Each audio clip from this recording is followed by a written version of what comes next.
Hello everyone, haven't made any content for this channel for years, but today's a new year and I have officially got some new stuff from the past few Christmas year. I still have my R300 EOS R300 camera here. It is going to be my camera of choice for documentary film work. This I have here from a Christmas present. I got this this FW monitor right here. FW 709 on camera monitor, and this is for like the camera where you slide this right in here and you put the monitor up top here. And I had to, it doesn't come with a battery. It has to get a power supply. I'm using this one for the pencil sharpener right here, and I'm actually filming a 2 amount project with this thing, and I've been loving it. It's been a great camera to use it for. This is the built-in lens here with some of the batteries included. Yeah, it's been impressing me so far.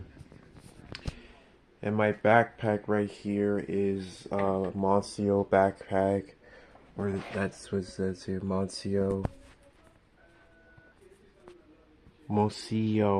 backpack. This is for me as filmmaker, director. I've been using this backpack with a couple stuff that's sliding all over the place. Got a couple cables, headphones for podcasting, strap that came with the camera, and the camera cover lens that's right here, and the power supply from the MacBook.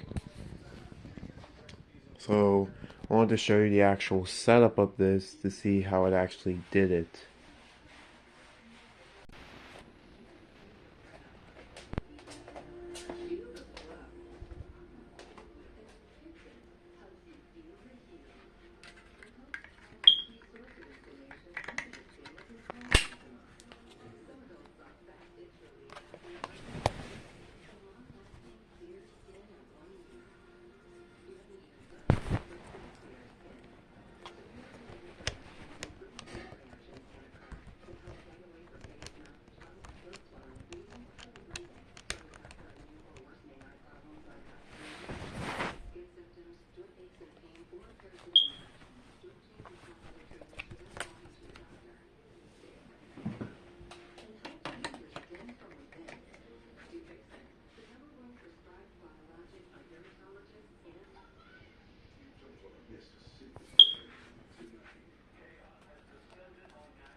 Yeah, this is how my setup is.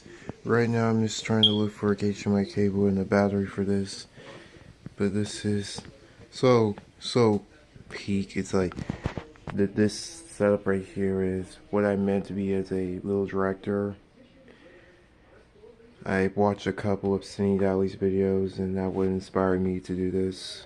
I was so looking at this. The monitor I can't really display, but it does work because I plugged in my post-production thing center right here to the monitor right here, and it does work. I just need like an HDMI type D cable for the R300 right here. It's loaded with a bunch of new features. All these are for picture mode, but the one feature I love is movie mode, because as a director I use the mode to record clips for a documentary, whereas I take pictures with it as well. But this monitor is so close to having a pretty good looking setup that I would use for like on the go documentary film work.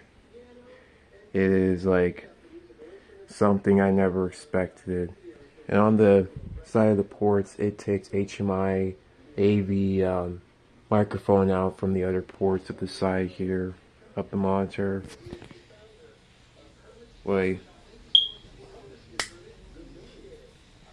It is such a perfect setup. I use like auto exposure in this, but it works great. Had not failed me to disappoint. I know there are a couple accessories like a microphone that you would get for this, and it comes with a little lighting in here. So my sub process of this has been impressing me. Again, I've been using it for a couple of projects. I tended to have like some of the ways to partner with creators online Discord, but this is like my favorite setup so far. Now I'll show you the camera. I'm gonna see to show you what I've been editing on this laptop. My MacBook Air 13-inch laptop. I still have my gumball case with me. Pretty good case that fits my laptop.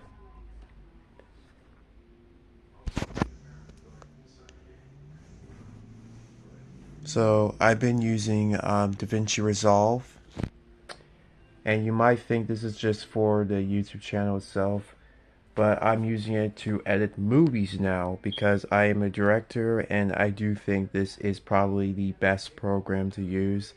It's not the studio version, I'm using the latest version right here, and what I've been using it for is to edit movies. So I'm editing this one exclusively for the MacBook. It's Gooses and Chickens, both documentaries. And I've recorded some of my footage at home using the camera because I don't have much to go. I took in some footage of this camera right here, and so far it is pretty good. I did use EOS Utility, but I don't like that program. So what I did on the MacBook is that I went to the mall, and in my backpack, it should be in here, I've been using this adapter that I got from the Apple store at the mall. This is the USB-C to SD card adapter, and I plug it in and I transfer all my footage onto this little adapter here that will work for all Apple hardware, including my Thing Center running Windows 11 Pro. I used that before and it works well. I don't have the SD card with me because it's in my room, but I've used this to transfer footage and it's pretty good.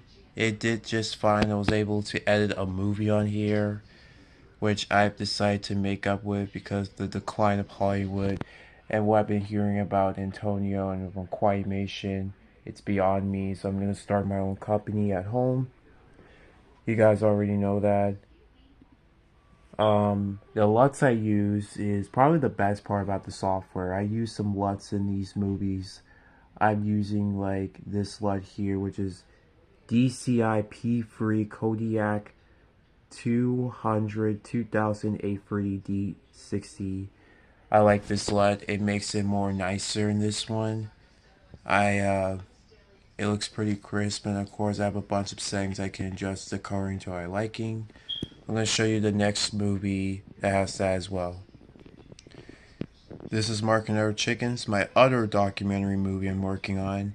And going into one of the clips here, I have been working with some people, some online people that we've been using production server. I set up pre-production studio binder. For this clip featuring Enchilada, I adjusted it into primary balance, log grade, D-side P-free, Kodiak once again, and I've used a couple of custom curves, color slice, and log grade. While some of these might be the same, but it might look different. And it's kind of the same.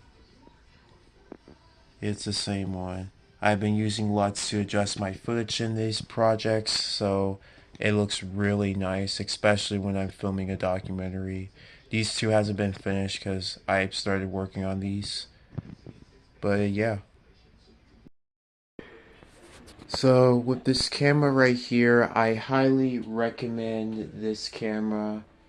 If you're going to be doing like just traditional content creation, that's fine with me. I honestly get your jobs for like all tech experience, but the reason why I purchased it is because in my room right here, I know it sounds like that, but this is actually my in-business room for the Marker Studios Illustrious Iridescent brands. I've been creating those. I established their websites and I got them rolled out entirely on the internet. And they're getting all type of movies, and I've been making my own jobs at home that I'm gonna start using it for like documentary work, some live action projects. I know on their website that you can use stop motion software Dragon Flame on there, which is kind of cool. The field world monitor itself was again close to having being a perfect, decent setup, but the cable what kills it for me because on the side here you see there are like HMI Type D.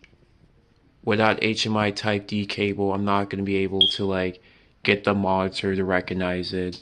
It's unfortunate because my traditional Think Center monitor right here does take HMI BGA, but I've used it for HMI. I've been editing movies on this office setup. It's good. I actually like it. Again, on the post-production Think Center right here. This one right here is different because the Type D cable is a mini or micro. I think it's micro in an HMI. I had to understand.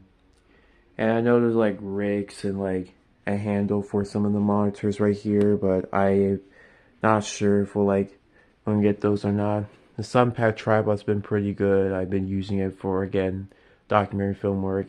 It's for a director's purpose. It came with a bag and I put it onto me. I can travel with the tripod with me wherever I go. It is perfect and it has a mode feature where you can customize to the way I like it. You can't do it because I can't get the monitor to plug into the camera right now. So despite the cable and the power adapter recognizing it, I absolutely really like this camera. It's by my perfect camera for documentary film work.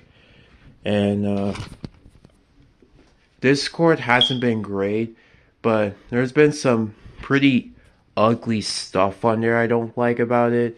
Scammers, like there's some people actually creators, but there's like two other line of projects I'm working with them, like from superhero to normal human and the MU War, maybe those type of projects. But I'm gonna try to see if I can work in person actually, like I I don't know, but it has been not looking good for Marcus Studios. Accepted by the fact that I'm ditching like messaging platforms. But this camera has not failed to disappoint. I kind of recommend it. I recommend like the camera, not good as a true traditional Canon production camera. Of course, the Fujifilm cameras are pretty amazing, but I think this one's my favorite one so far because since I like the TR300 I got from the same company, that this camera right here has it's good. It's pretty good actually. I actually like this one a lot, especially being close to being connected to the monitor. So, okay, that's it for my video. Thanks for watching, and stay tuned when I'm going to show you my filmmaking bag.